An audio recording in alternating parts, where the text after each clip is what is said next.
Well, it's been nearly a week since 17 American and Canadian missionaries were kidnapped in Haiti.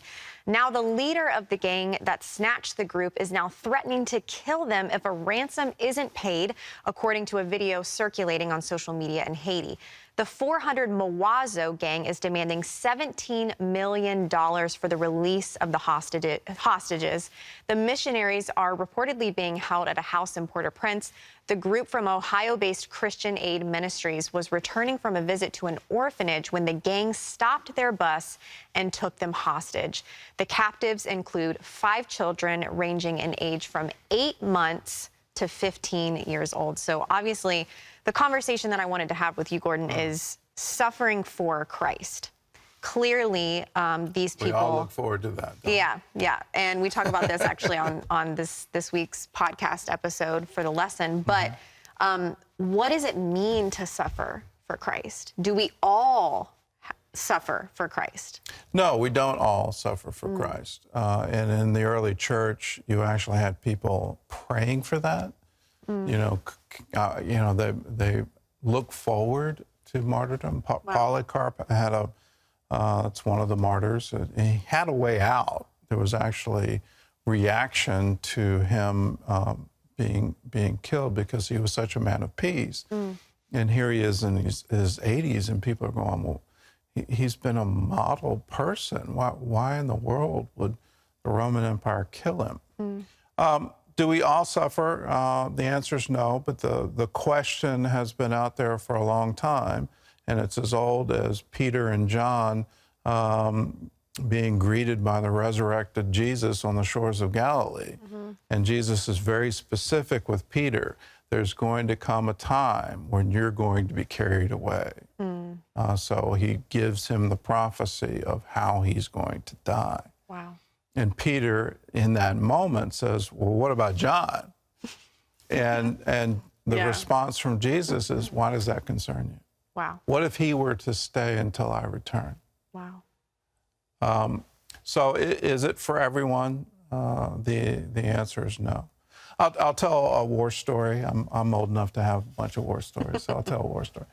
Back in early in my missionary career, and this is all the way back to 1994, I was smuggling Bibles in China, and I had the great privilege of meeting some of the persecuted house church members. And the whole idea was Bible distribution, and can we get Bibles? Was there a printing press? Yes. Were you allowed to distribute Bibles at 3 self-churches? Yes.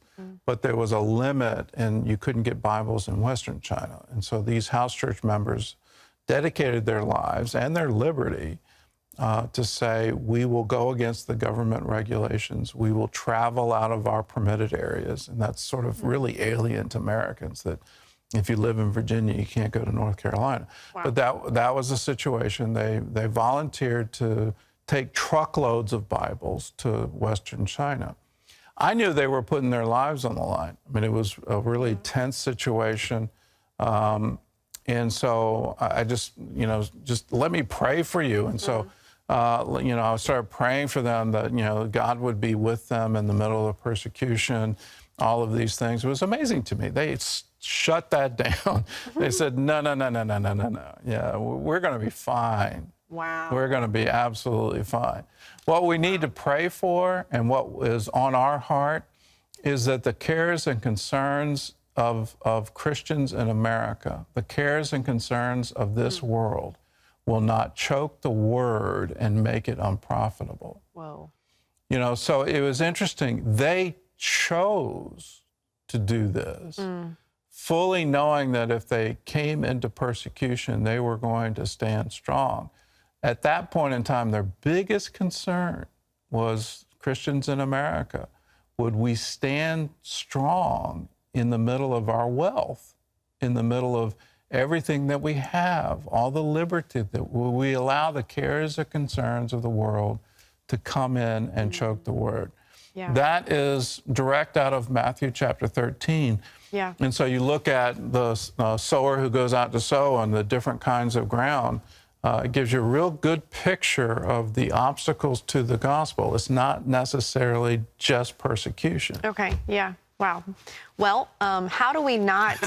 I mean, I'm just like, I'm learning, I'm experiencing. Yes, this is really good. I was like so totally focused.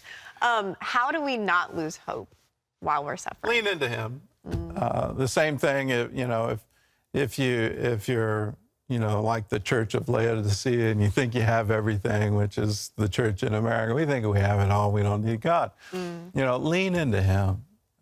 Precisely at the point in time where you think you have it made is the point in time where you could lose it. Don't ever think you've got it. Lean into him.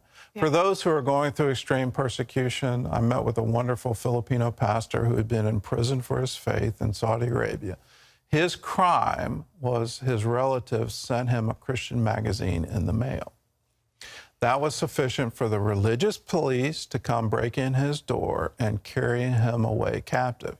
He actually never received the magazine, but because it was being mailed to him, he had committed a crime. So he was then beaten in a prison in Saudi Arabia. His words really just grip me to this day. He said, Gordon, I would trade everything to go back to that cell.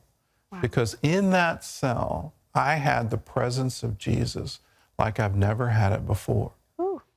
So what's going to sustain you in persecution?